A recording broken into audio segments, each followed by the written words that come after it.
Hello guys, magandang araw sa inyo. Magkakabit ako ng hour counter. Bale dito, tatlong kakabitan ko.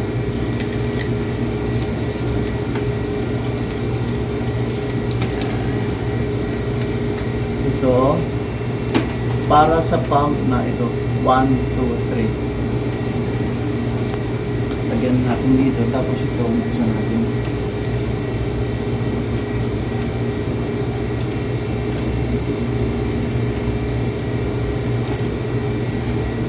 Para sigurado tayo na hindi tumama dun sa ano, lagyan ko ito ng insulation tape ang bawat dulo nito.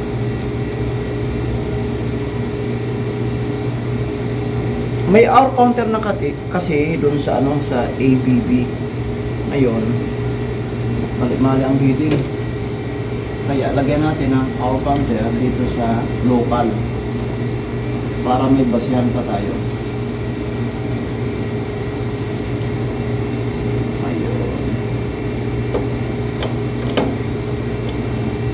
Hindi ko na pinakita sa inyo ang pagbutas ko niyan. Sayang sana nakita kasi yung mga baguhan. Ang ginamit ko dyan ay pulso. Sa pagbutas ko nito, pulso ang ginamit ko.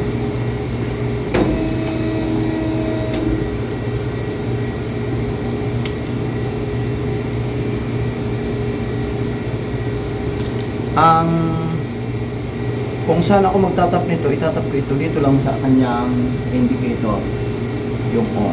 Ibig sabihin, ang indicator lights niya, kapag on, ang timer natin, ang hour counter natin pala, hour counter ito, ay aandar na rin. Sa kabilang panel, ganun din.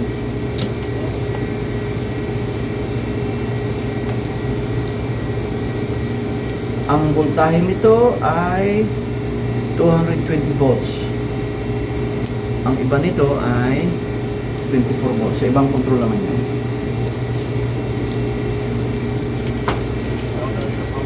Ikakabit ko lang ito, pero hindi ko pa ito i-connect. Kasi gusto ko sabay-sabay na lahat.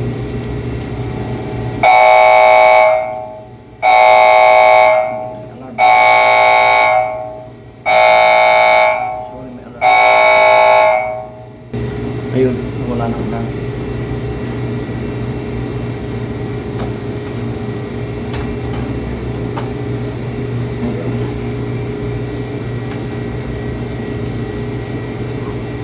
Tapos, medyo may distance ito, baka hindi ko ito kayanin ko.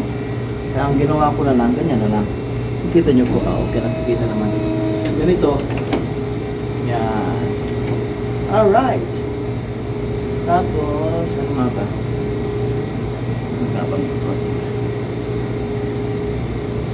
Ang habang anong wire ko, pero okay na yan. Ito lang yan.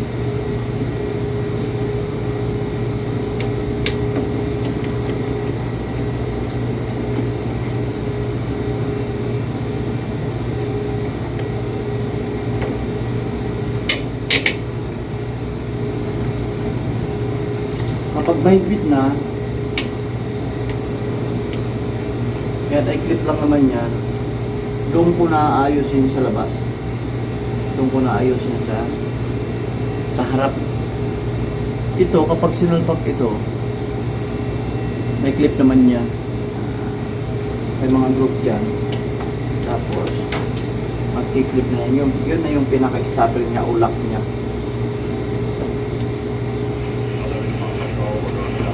Ang kanyang contact, yung na-connection dyan, nilagyan ko na rin ng shrinkable tube kasi nga, para hindi expose. Pero hindi ko yan init na. Para kung sakaling magka-problema ang timer natin, madaling magpalit. Ang butas natin dito, below, pero pwede dyan yung timer na kwadrado. Tulad nito. Yan. Kasi kung mapapansin yung kwadradong timer, tanggal din yung aging niya o yung kanto niya. I mean, yung kanto niya tanggal din. So, ang shape niya ay pabilog. Kung mapanood dito ni Mark. Marky, shout out.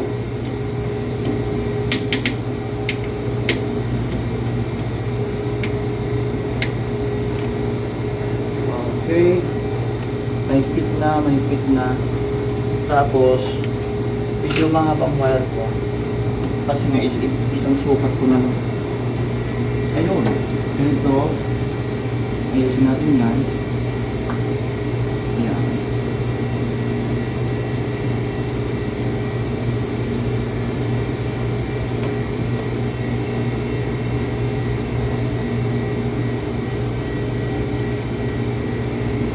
Hindi ito na malapad na isa.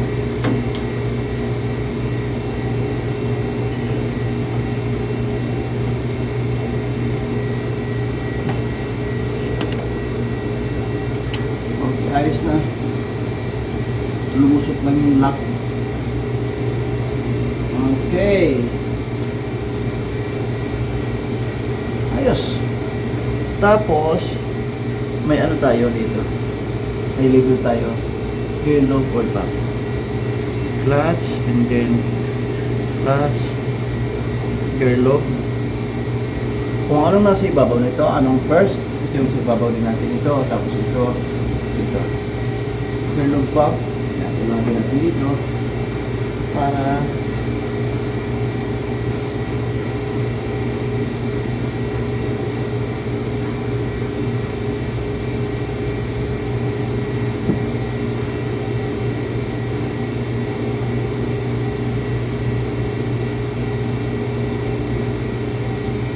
kumapit naman. Akala ko hindi kakapit kasi sobrang lamig dito may bumami. Ayun, gearlock pump. Tapos, clutch oil pump. Clutch oil pump.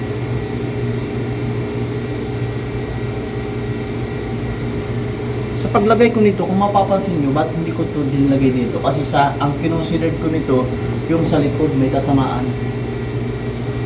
Kaya dito ang isipan ko. Kaya kailangan ko pa na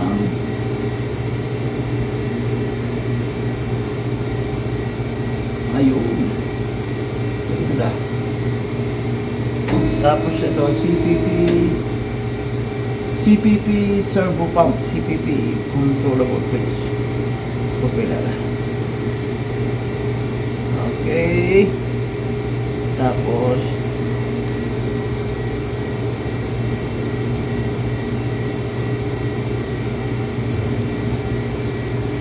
dali siya.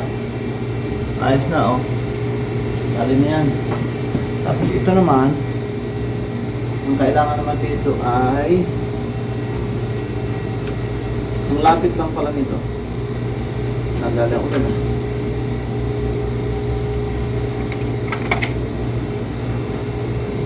Okay lang kahit mahaba. Okay lang. Ito ang una.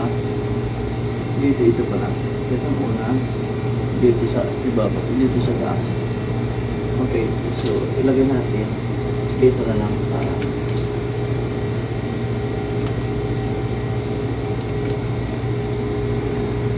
tapos dito.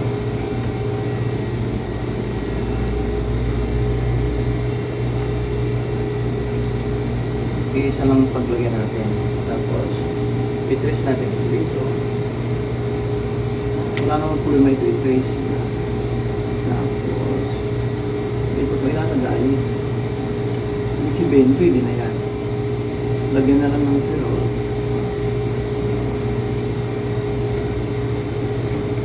Hindi naman super hapon na. Kung ang nasa ibabaw, ang una natin, simple na nito yung kalawa, nandun tayo. Tapos itatapian sa indicator niya. Pag sasabay-sabayin ko na yan, isama ng pump.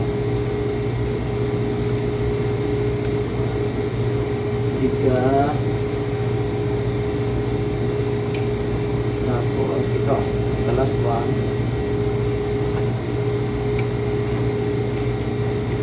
The last one.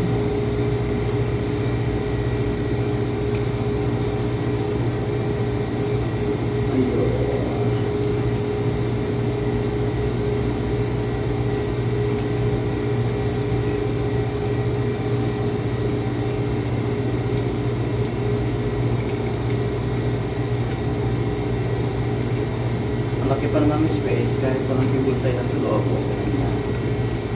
Para pag malaking space sa loob kahit walang cable tie, para yung kable niya hiwa-hiwalay siya, hindi siya iinit ng gusto. Alright, kasi meron na siyang cable duct or something, or maraming katawagan dito, alam niyo ba yun?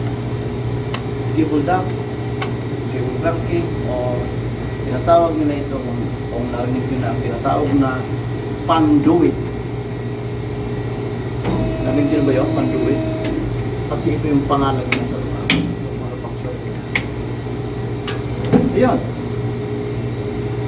ganyan na yan, ready na.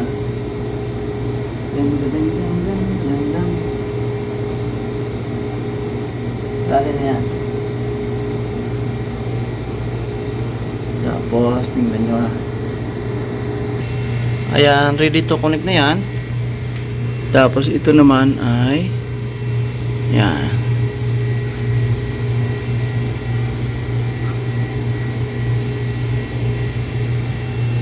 Tingnan natin dito yung control nya. Tapos, ayan na yan. Okay na. Maraming salamat po sa inyong panonood. Simpleng video lang. Ayan. Ang pinambutas ko dito, holso. May space dito, may space dito, may space dito. Kaya lang, kinonsidered ko ang sa likod kasi nga, tatamaan siya. Tingnan nyo po. Doon hindi magkakasyang tatlo. Dito na lang. Mas mainam dyan. Dito kasi, tatamaan to dito eh. Doon sa ibabaw, hindi rin pwede. Kaya dito ang napili kong space. Kailangan i-consider ditong nasa loob kasi sa mga tatamaan niya. Okay mga kababayan, maraming salamat po sa inyong panonood.